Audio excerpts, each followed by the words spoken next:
to another episode of the Blazer Victory Podcast, AAC Tournament Special. John Duncan here, and of course, I'm joined as always with my co-host Darian Smith and Jimmy Marion. And guys, UAB was able to get it done, 72-60 over the Wichita State Shockers. Before we even recap that game or get into the semifinal matchup, shout out to everybody. Richard, Scott, so many people were able to come out to Cahaba Brewing Company today to watch the quarterfinal matchup between UAB and Wichita State. And we are so appreciative of everybody that came out. And we are going to do it again tomorrow, 2 o'clock, against South Florida semifinals, AAC tournament. Let's go.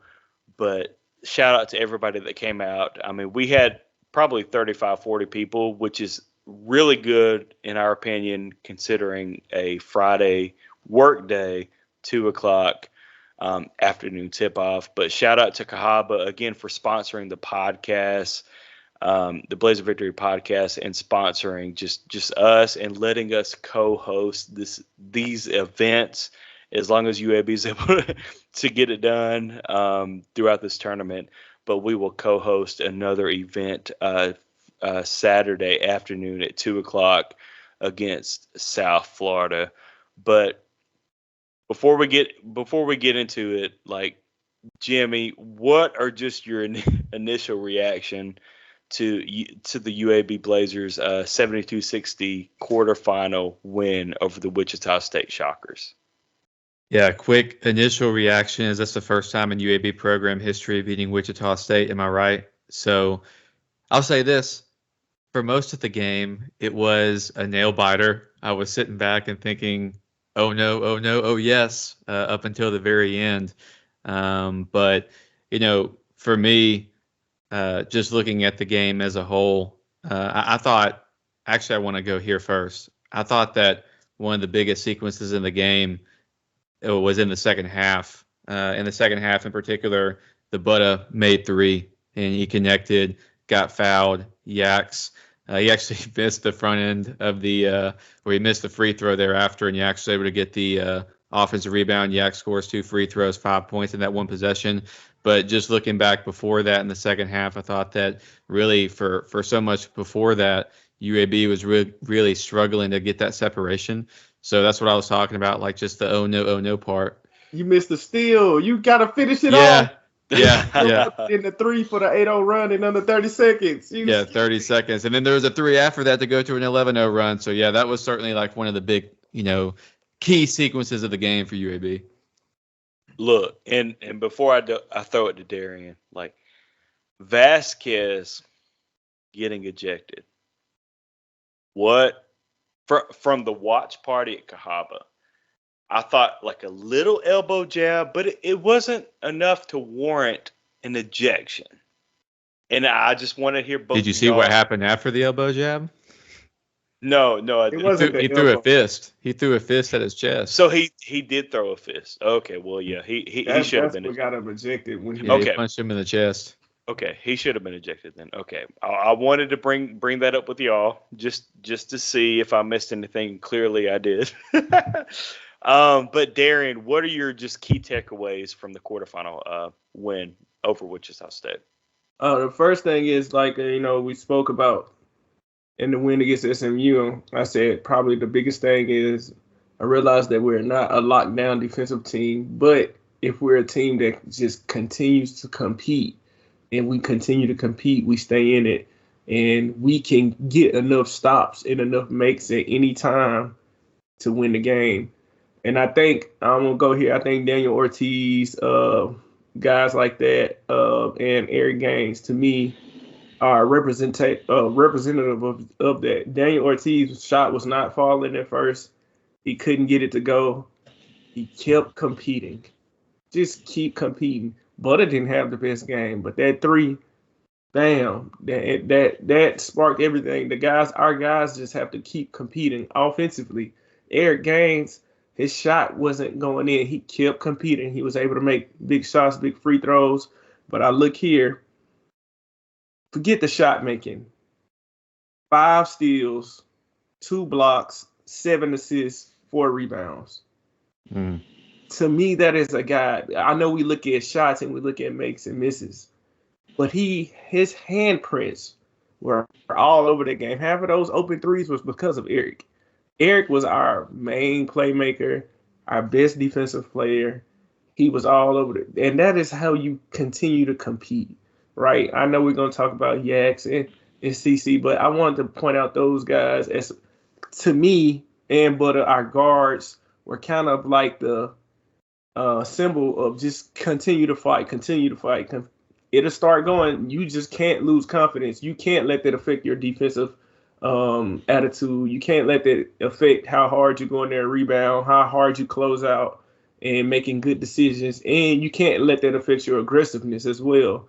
And Ortiz's aggressiveness definitely wasn't. He was on the fast break and took a top of the break 3 like it was nothing and canned it.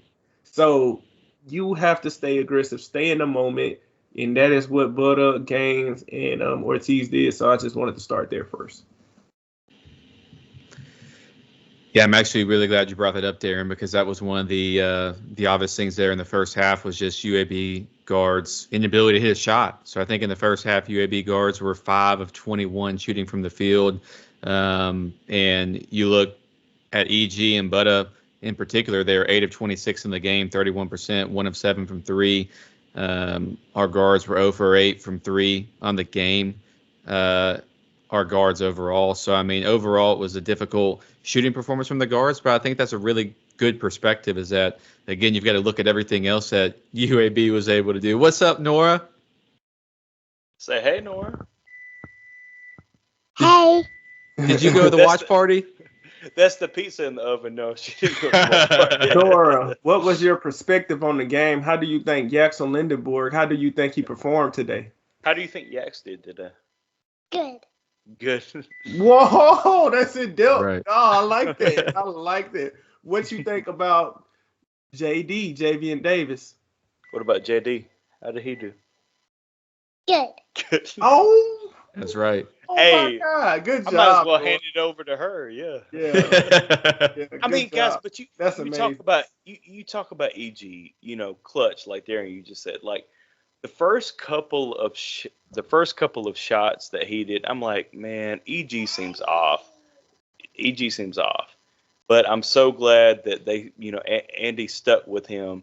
And I mean, other than that, the first few shots that he took, I mean, he had a good game. I mean, UAB does not get this dub without EG. And JD's aggressiveness and Yax. I mean, we the Blazer Victory podcast. We are Yax's biggest fan club, and I mean, what he had 18 today.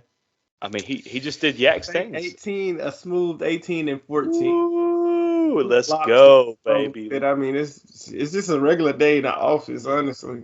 Just a normal day in the office, yeah. So, but hey, shout out again to Cahaba Brewing Company for letting us co-host these watch party events. And I know, Darren and Jimmy, you guys are going to be there tomorrow. And Saturday afternoon, 2:00, we should be able to have a lot more people in there. But the 30 or 40 people that were in there, I mean, they were making noise. It was so fun just getting to cheer and, just collaborate with other Blazer fans. And, I mean, I think if Yax or AK or anybody were able to see the photos from that watch party event, they would be happy. I mean, What was the loudest moment, Darren? Oh, I mean, there were a certain loud bombs or threes bomb. Or threes. That Butter 3 late in the second half. Yeah. Was huge for this getting UAB to pull out the dub. I'm glad you brought up Yax because I think he had like 7 points, 7 boards in the first half, and I just wrote down, Yax was good in the first half, but we know that he's capable of so much more. And then he came out in the second half, and I think he had 11 points, 7 rebounds, but he also had 3 big blocks. So you could really see him getting involved in the game. And really, it was early in the second half. he was able to get to the line. He got to the line a lot better. That was something in the first half where I think UAB had 6 free throw attempts in the first half. They were able to get to the line. I think it was 16 total free throw attempts in the second half. So that was definitely a point of emphasis, as well as the guards. So I don't know if you guys remember, but right there in the second half, the first make was a butt of 2. And I was like, oh my gosh, here we go. Because I saw at the half, I knew the UAB guards were struggling. And then Yax got to the line. And that was the kind of stuff. And we had to get Ballard out of the game. That guy was just rocking it defensively. He's a player, man. And Jimmy, and we talked about that last night. We were like, Ballard's going to block his shots. He's going to be a rim protector. So we know. But the minute that dude got out of the game, we were like, all right. We went in a 4-0 run in the second half when he picked up that third foul. Christian Coleman drove right at him, which I thought was a great decision. And he went out. We went in a 4-0 run. I was like, this is our opportunity. That's when we started going back and forth. And it was like 3-point lead, 4-point lead, 2-point lead, 4-point lead. And that's where it pretty much stayed the whole second half until Butta hit the shot that made Cahaba Brewing go wild. But I want to point out that they found out that, hey, we're quicker and we're more athletic than this guy. Right? They were getting offensive rebounds on him left and right because he can't move. If you sit there and try to go through somebody like that, it's his advantage. They didn't play into his game, and especially Yax when it comes to rebounding, but they were going around him like crazy, and he couldn't keep up. And I think to me is when they figured that piece out, it was like, hey, man, he's a little bigger, but we can just go around him. Why do we have to go over him or through him? And I think they figured that part out. Shout out to the guys. I know I spoke. Oh, you got something, Jimmy? Oh, no, I was going to say, John, last night I think you brought up DeGray. We were talking about, hey, Wichita State's got other players. One of the funniest things was watching like Yax and DeGray go at one another like in the first half because Yax was just like, this dude is holding me. And like DeGray didn't stand a chance like trying to box out Yax. So for those of you that didn't see that, like that was certainly quite the watch to see DeGray try to keep Yax out of the paint. We all knew that wasn't going to happen. Hey, shout out to DeGray for trying. Yeah. Hey, and shout out to us. I mean, hey, Darian, you talked about last episode, well, the previous episode of Tuesday. We were like, hey, JD, we know what JD is capable of, but you got to get Christian Coleman on the floor. And shout out to the staff for starting Christian Coleman over JD. And that's, hey, people don't realize that like JD is a senior. I mean, that's unheard of, really, within this profession. Like, normally you're just gonna start the senior and be like, all right, well, if he gets a couple fouls early on, we're just gonna pull Christian Coleman in. No, Andy Kennedy, Ryan Cross, and Coach Pearson and the staff started Christian Coleman. And guys, Christian Coleman, correct me if I'm wrong, he scored the first 4 to 6 points in this game. It was the first 6 points. He had 6 shot attempts by the first media timeout. Because I wrote that note down. I think it was 3 for 6 at the first media timeout. He had all 6 points for UAB. I think UAB trailed 7-6 at the time. In that first half, he had 10 points, 10 points, 5 rebounds, and 2 blocks in the first half. He ended the game with 13 and 7. The only downside with Christian Coleman was the free throw shooting. I think he missed 5, so he could have even had a bigger game. But he really there at the front end of that ball game. We were texting about it. We were talking about how good he was, and I said, hey, he earned that start as we talked about, and he balled out. Yeah, I mean, I think his versatility was on display. He can find different ways to impact the game. We saw he had made the jumper. We saw him take the ball. We saw him take the big off the dribble. We saw him do that a couple of times. He's so quick, but he's so explosive and lanky. He can get boards. He's a quick defender.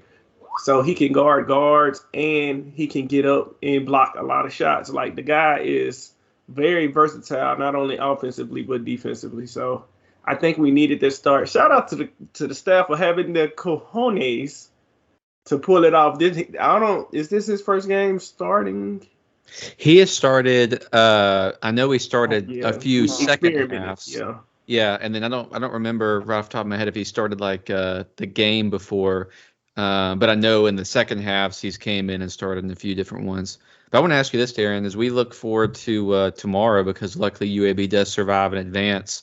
Let's talk about that potentially when we start looking at the matchup with South Florida, because I was thinking before the show we were talking about, that's going to be a good matchup for Christian Coleman as he tries to go one-on-one with like a Pryor from South Florida. I think he's a Chicago guy. But he's got length and he can bring the ball up the court and he can stretch the floor. He's a really versatile player too. But John pointed out, because he saw more of that game than we did, that Pryor didn't start. And Pryor's been coming off the bench for a lot of the season anyways. But I'm looking at the starting five for South Florida, and it's a lot of 6'4", 6'5", 6'6", 6'8". They don't have anybody in the starting lineup today, if I'm looking at this right, that's over 225 pounds. So when you think about what UAB was able to do with the starting five today, how do you think that's going to start to translate tomorrow as we start to look at that South Florida matchup? I think it's how we got the win. Styles make fights. We beat them. They beat everybody else. We beat them. And I think it's because we have stylistically, out of anybody in the conference, they probably would say that they would wanted to face us to get their revenge. I mean, Wichita State beat us, right? So they probably say that, like, okay, we can get the revenge. But I honestly, just looking at it like non-biasedly, I think that we match up with them probably as best as anybody in the league with our personnel. Only thing that worries me is we saw with Bale from Wichita State. It's kind of technical, but I'm trying to get through it real quick. Playing off 2 feet. If you watch Jalen Brunson, he's an emerging guard. Played for Dallas. He plays for New York now. He plays really well off 2 feet. He's not a tall guy, but he's kind of sturdy to be about 6'1". He gets into the lane. He's good at giving contact, rebalancing himself, and getting those little floaters and stuff like that up. And Bell was killing our guards today by doing that. Just getting into the lane. He wasn't blowing past our guys. Our guys were staying with him, but as soon as he came, he'll just lower that shoulder a little bit, take their momentum, and knock him off just enough to where he was able to gain his balance, put up that ugly floater, right? And it was going in the lane. That's the only thing that worries me, because their guards, especially a guy like Youngblood, it happened last USF, and when we played them the first time, he was cooking us one-on-one. Cooking us. And that's just because he's a sturdy guy. They got a lot of guys like that. And we have to find a way. We got cooked by Charlotte like that. David Jones cooked us like that from Memphis. Like, if you go down through it, that was our Achilles heel. I would love to see emphasis placed on having a strong core, wide base, staying down and just staying connected, taking that blow. Maybe our bigs can cheat up a little bit and help out a little bit more so our guards won't be so one-on-one when they get in that lane. If we can find a way to not shut it down, just stifle. It's kind of like in football when we was like, just kick the ball through the end zone. If we can just stifle that, I really like our chances. I doubt we'll be favored in this game, but with the come out parties of Christian Coleman, the way we know how Yaks can ball now, Yaks is a better player now than he was then when they played USF, right? The way Gaines has been playing, even if his shot isn't going, I think we can win this one and we can have a good chance of representing for that final spot in the tournament. Yeah, Darren, you said it perfectly. I mean, Youngblood, he's going to make his shots. He's the AAC player of the year for a reason. He's going to make shots. But UAB, I thought the last matchup in Bartow was able to do a decent job in containing Youngblood. So you mentioned that Yaks is a better player compared to back in January whenever they played last. If we can just contain Youngblood, continue to be aggressive to the rim, I like UAB's chances in this game. Now, Jimmy, I don't know if you agree, but I don't know.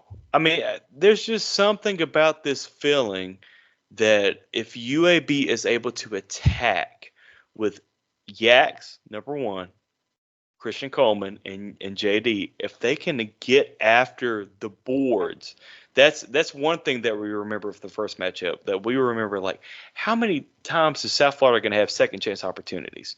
If you give a team like South Florida second chance opportunities, they're going to cook you. Youngblood's going to cook you because he might miss that first shot, but he's not going to miss that second one. So if UAB can continue to do better on the glass, and they don't have a Ballard from Wichita State. I mean, I know Kepler's he's good, but he's not a Ballard from Wichita State. So if UAB can continue just the progression that we've seen the last couple games, I do like UAB's chances in this game.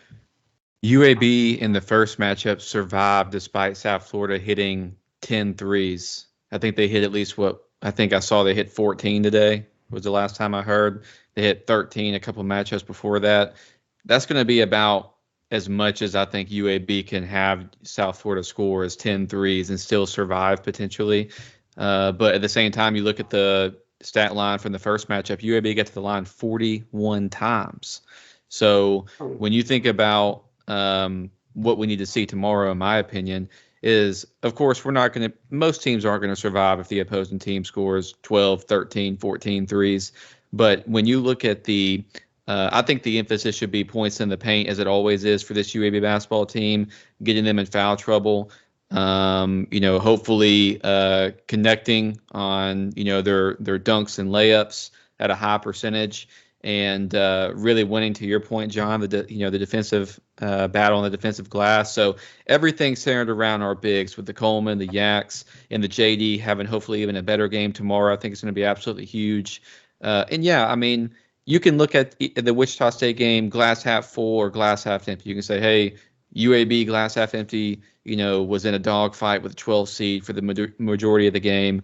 But at the same time, this was a game, I thought Darian, just going back to what he said to start this whole thing, was a really good perspective, is that, yeah, it was a dogfight, but it was also a game in which our guards just couldn't make a bucket for the most part. And I would optimistically look at glass half full for tomorrow and say, we're going to hit more shots. Look at Eric Gaines' stat line, shooting the ball against South Florida in the first time too. We know that Eric Gaines can hit threes. Vasquez had 17 against South Florida in the first matchup. We didn't have Vasquez really at all in today's matchup. So we know, as we talked about in the last podcast, how well Vasquez has been shooting the ball. We know what Butta is capable of. EG's been shooting the ball really well as of late. Ortiz, or threes, as we want to call them, just got going today. Like, I'm optimistic as well that UAB can definitely compete in this matchup tomorrow, and I would not be shocked to see UAB come out on top. And you just said it. We say all this and that about what we need to do offensively. Shot making. It's a make or miss league. The first time we played Wichita State, Rogers kept him in the game by making some tough shots. He made some tough shots, and he just got going. And then in the second half, they were able to catch a rhythm, but he was their lifeline because he just made shots. If you got a Butter or somebody out there that's just making shots, you get Gaines out there just on one of those flurries that he can get on. You get Ortiz going like he did. You saw the separation of what happened when guys just make shots. We missed open shots, and then we made them in the second half. So if I'm USF, I'm saying I would take my chances on, hey, I'm not going to leave Ortiz open. I know he can shoot. I'm not going to leave Butter open. He can shoot. Everybody else, y'all got to prove it to me. And I would pack the paint. Just like Jimmy was saying, we went to the line 41 times. Not happening again. Make some shots. Prove you can shoot. Tony, you out on that court. Christian Coleman, buddy, there you go. There go that midi. You just missed 5 free throws. We don't believe in you. We don't believe that you can hit this shot consistently. What I'm going to make UAB do is prove that they can shoot. I'm not finna let Yaks, JD, Coleman, not finna let EG get downhill. Everybody else, y'all just make some shots and we'll see. And I'm pretty sure they'll probably do something similar to that based off the first game. And I think our guys can do it. We did it against them before. We can do it again. We can get rolling, let it fly, live with the results. I would be happy with them letting it fly versus trying to over-penetrate and turning the ball over. If the shot is there, take the shot, let that thing fly. and get ready to play defense. That's all I want to see. I don't want to see no hesitation, all confidence, baby. Let's go. Well, all right, guys. We're 25 minutes, running a little long, but we hope to see everybody at Cahaba Brewing Company at 2:00 tomorrow, Saturday afternoon, as UAB will play in the semifinals against this South Florida team. And hopefully we'll be back again to preview let's go, baby. Preview against the FAU Owls, maybe, in the championship game. But Jimmy, go ahead and send us out for today. See y'all at Cahaba Brewing. 2 more wins in 2 more days. Let's do it, man. Go Blazers.